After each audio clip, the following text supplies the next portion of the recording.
say the substance and he says something else, but the fact of the matter is that he's the one who talks wisdom all the time. So let's keep exchanging these nice words and forget about everybody else in the room. Thank you all very much for coming here. In these very brief introductory remarks, I'm not going to be covering the substance of the conference, but let me just start by saying how delighted I am to be in Tunis. And I have a few reasons as to why that is the case. First of all, we like Tunis. Second, it's the country where the Arab Spring started. Three, the conference is about democracy, and this is a democracy in the making. And at the same time, today also I understand it's Independence Day. So this is one more reason why we should be here. And last but not least is something that I want to join the chairman of our board in taking the same position, which is having you here today is a statement that we are supportive of building countries that are inclusive, that are democratic, that are open, that are civilian. We don't like those who want to turn the region or some of the countries into something else. And by being here, you're making a statement that we are not fearful, we are not changing our mind, we are not running away, we are going to win at the end of the day. So thank you all very much for being here. We have very good reasons to be here other than the ERF. Let me, in these brief remarks, let me organize my life around three ideas. The first idea is what has happened to ERF in 2014 and next year. So I want to say something about the institution and what we have seen happening before. Then I want to say something about the conference and the way the conference is organized, and I want to thank a few people who make it all work. So let me start with, and make a few announcements also at the end. ERF. Our chairman did indicate that ERF started from a very small institution, not very visible, not very powerful, but right now I believe is one of the strongest networks of economists in this region. It's a group of people who are dedicated, who do research for public interest. It is not to be for sale. It's an institution where things are really happening. Last year alone, we were engaged in something like 73 research projects. Each research project has multiple teams, has multiple researchers, and we engaged something like 180 researchers from around the region. That's really important. We produce something like 80 working papers a year. We have a journal that comes out twice a year. We have other forms of publications, including volumes in international publishing houses. So this is a place where integrity, quality, excellence are being promoted, are supported, and we have a lot of it in the region. We started something that I find important, the issue of microdata, because we believe that researchers are like bees. You give them data, they run after it, and they produce something that you never thought of. Data, microdata are public good. You need an institution that is dedicated to public interest and to invest in it, both financial and human resources, to make these data available.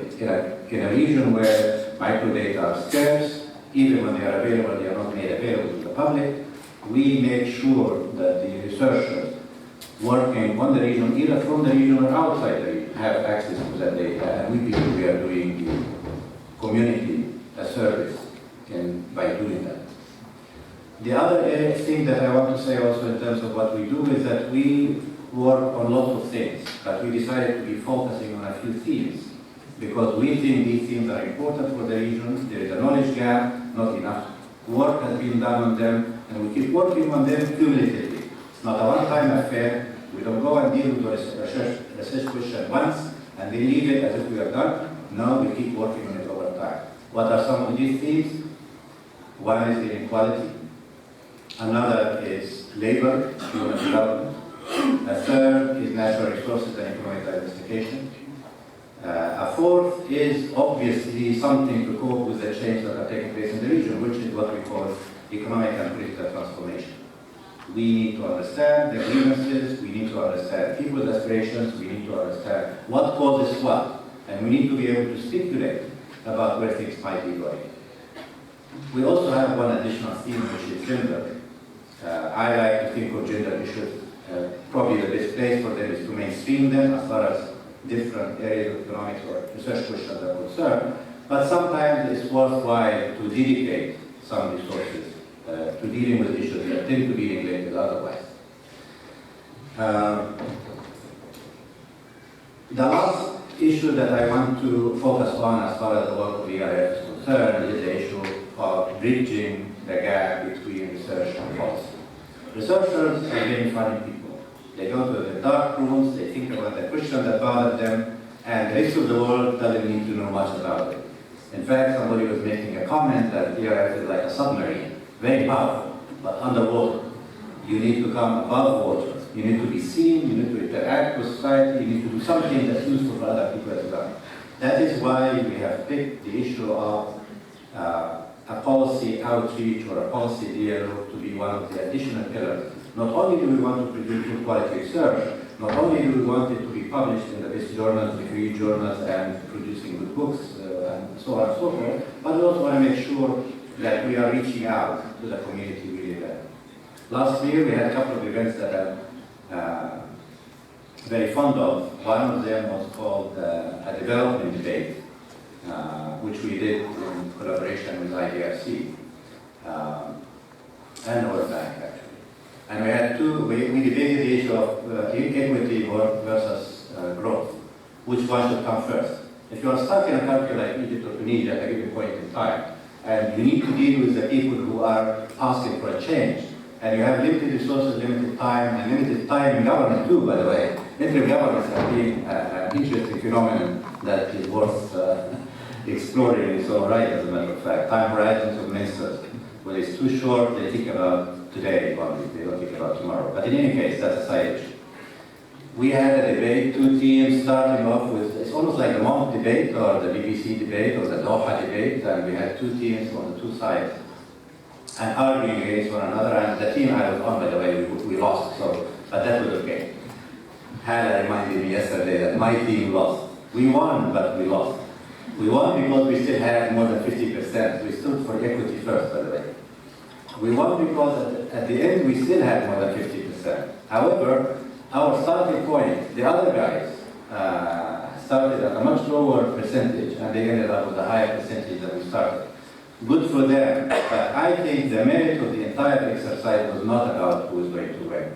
It was about engaging the public, the audience, in a debate and understanding the logic and the merits of doing one thing versus another. It really is important understanding the logic and the reasoning and why something is more important, why would one thing lead to the other, would come before the other, was important in its own right. And that was the purpose. That was one activity. The other activity, by the way, I'm taking more time for a reason. I'll tell you about it. Usually I don't talk that much. I'm very brief, to the point, and I'm done, I sit there. But I'll tell you in a little while why I'm talking to Yeah, the other event is what we call the national dialogue.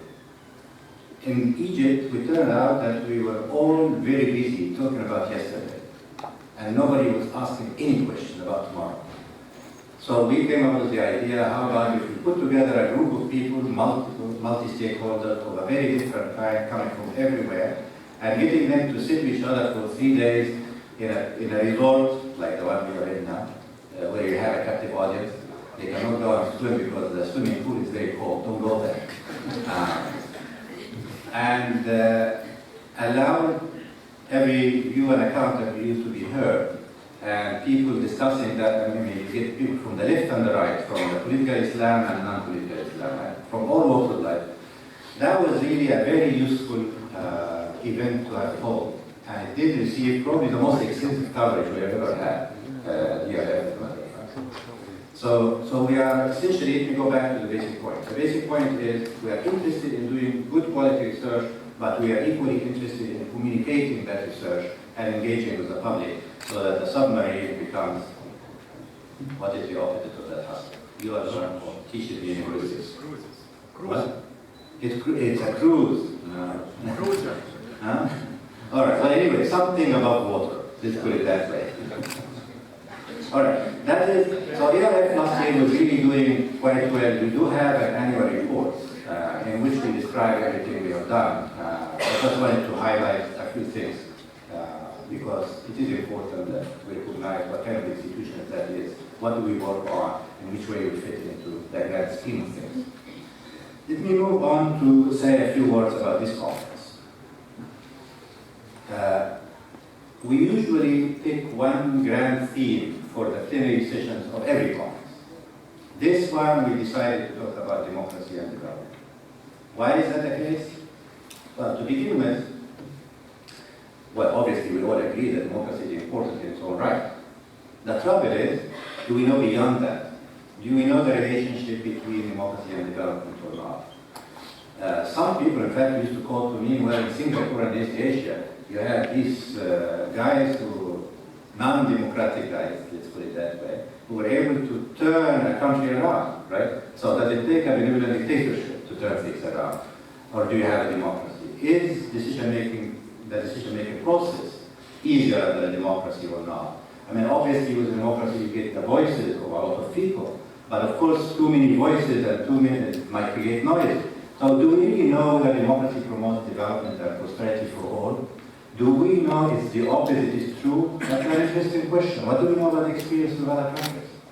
So the whole issue of the link between democracy and taking for granted that democracy is important is all right. The question as to what is the relationship between both is an important question. And it is important to be enlightened by empirical evidence, by those who have been thinking about this issue, by the experience of other countries. That is one angle. Let me step back and tell you that for these plenaries, 3 plenaries, we have one today, one tomorrow, one the day after. It's like a play with 3 acts. So the first act is going to be about, which is today, is going to be about the relationship or reverse causation, if you like, between democracy and development. That's what this session is going to try to be doing. Tomorrow, this is the second act in the play, is going to be about democracy is like all things in life. They don't come in one form and one shape. They do come in all sorts of forms. In Egypt, we had an interesting story. We debated when we were doing the Constitution, and Agla is here, and she was a member of the 50 members of the Constitution who did a very good job in everything except one. You either go for a presidential system or a parliamentary system. On the Egyptian case, we decided to go in between, so it's like dancing. I mean, I don't know exactly what are we trying to do. We're getting the worst or the best of the 2 worlds. I'm not sure which. Time will tell. But the starting point is the nature of the political regime, the electoral process that you adopt, whether it's how do you vote for people to go to parliament, this and that. The features of the financing, campaign financing for elections. There are all sorts of features of different political regimes that might have different implications or consequences or repercussions on the nature of the economic outcomes that you get. That is the second act in the play. The third act in the play is, having heard all that, what can you tell us about the transition in the Arab countries? How are countries in the region doing? What kind of transition that is? Can we benefit from some of the experiences of, let's say, of Eastern Europe or elsewhere? How do we navigate through a very messy process that we just don't know how to handle it? Do we just go by trial and error, or we act smartly and try to capitalize on whatever knowledge that has been accumulated? That is a concluding plenary, if you like. In addition to the 3 plenaries in the conference, which are going to be at the beginning of every day, we have 2 plenaries in the afternoon that we didn't have before. Let me give you a little bit, one on inequality or social justice, if you like, and the other one is economic and political transformation, or Arab Spring, if you like, that turned into other seasons. The reason why we are having these 2 extra plenary sessions is that the conference is only but one event, one activity for ERF. There are many others. And we wanted to share with the audience some of the work that's being done outside of the conference. As I told you earlier, we have several themes that we are focusing on. These are 2 of these themes.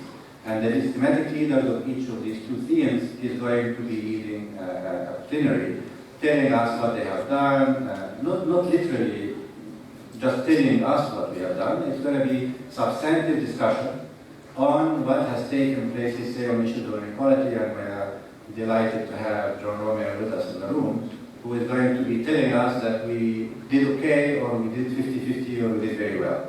So we have a discussion, so that we have a discussion about what we have been doing and where we are, where we might be going, where are we missing the point, where are we hitting target, something along these lines.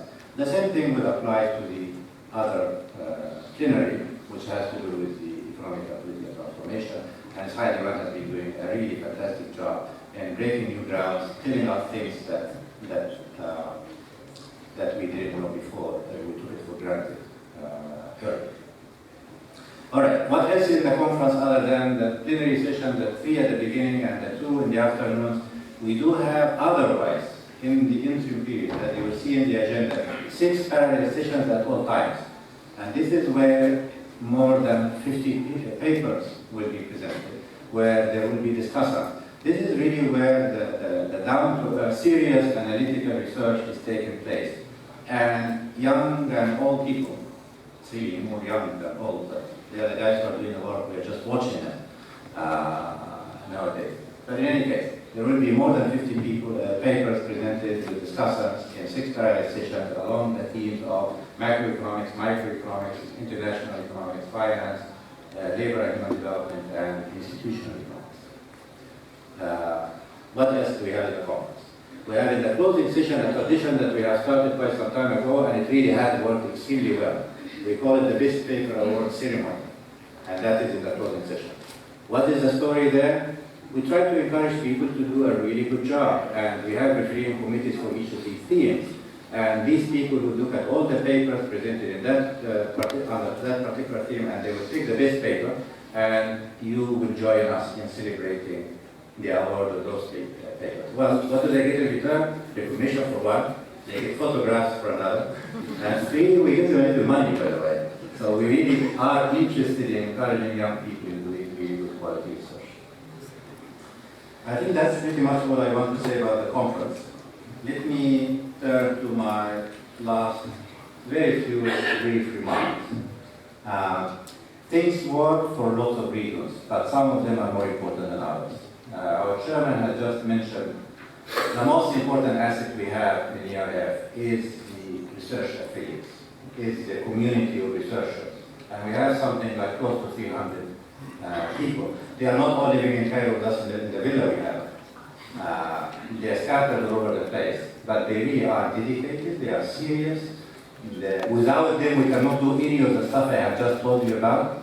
They are very engaged in all sorts of reviewing, refereeing, submitting proposals, leading discussions, all sorts of things. So without the community of ERF, I don't think we can go anywhere. I'm the one who doesn't do anything. My staff is the one who does the work. I make sure that they do the work. But that's my job. But they do a fantastic job. I remember talking about ERF some time ago, and we had a managing director, the first managing director of ERF. She created a family of ERF within ERF. And in fact, it's a family affair. It's a small group of people, but each one of them works really hard. In fact, sometimes they worry about ERF more than I wouldn't want to complete the sentence. I might not please someone, either here or outside the room, back there somewhere. It's remarkable how much they feel they own the place, it's their place, they care about the place, and they do a fantastic job. And I don't want to name them, I'll probably name them at the end. I usually forget one, so that's why I'm not saying any. Not now anyway. But of course, everything works because you have resources. And without partners who believe in your mission and are willing to support you in doing what you're doing, especially that we're not for sale and we don't get money from the private sector. So we get a few committed donors that we really do appreciate the support that has been continuous. Places like ERF, they cannot do work systematically over time and build knowledge in a cumulative way without having to respond to ad hoc requests from left and right if you don't have this kind of support. And I'm very grateful to the Arab Fund for Economic and Social Development.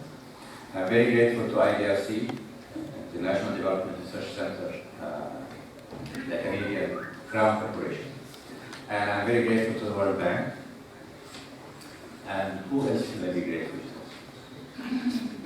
I think the Swiss government, SDC, they have been very strong supporters. We got some money also from Ford Foundation. But we have very few supporters who are dedicated, who are committed, who don't change their mind over time. They support our programmatic work rather than one project or another. And that is really what makes ERF able to do what ERF is able to do. Please join me in thanking them, because I cannot think anymore. I think that they are doing us the biggest favor ever.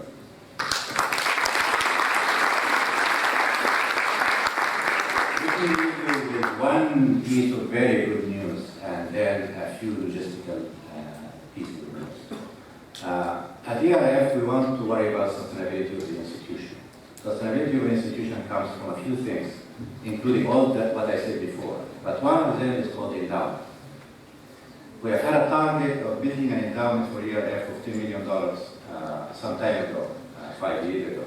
We changed our mind after a while and we made the target $18 million. Last year we had $13 million. This year we have $18.5 million in endowment. And I think this is the kind of financial support and financial backing that will ensure not only that ERF is there to stay, but is there to stay and do a very good kind of work that we really care to do. Let me just conclude by saying a few logistical things my staff or my colleagues told me to say. Something on the social media. You will be bombarded by some people asking you for interviews. Please collaborate with them. Second, we are going to have this hashtag, and it's going to be written somewhere, and please hashtag with them. Is that a verb that is used in English? I'm not really sure, but you know, I think you understand what I mean. There is in the agenda at the end, there is one sheet that you can tear off, saying basically we would like to get your feedback, so give us your feedback on the conference. Not now, because you haven't seen much yet, but right before the end, please fill it out and leave it to us when the registration. And the other thing is that we are going to deprive you over dinner from taking you to the open air by the swimming pool because it's a bit cold. So the dinner, instead of being by the swimming pool, is going to be by what? The Italian restaurant in the hotel. Sorry about that. But the good news is that one night we are taking you for a concert where a Tunisian band is going to play Arabic music, both Egyptian and Tunisian.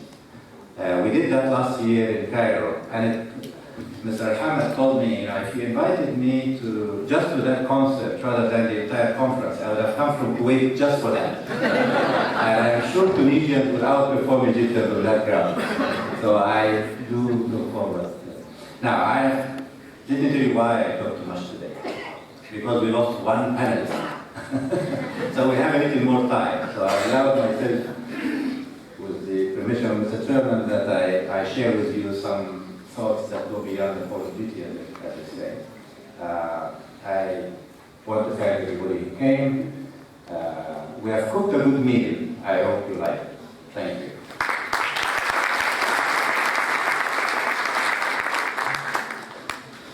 Thank you, Ahmed.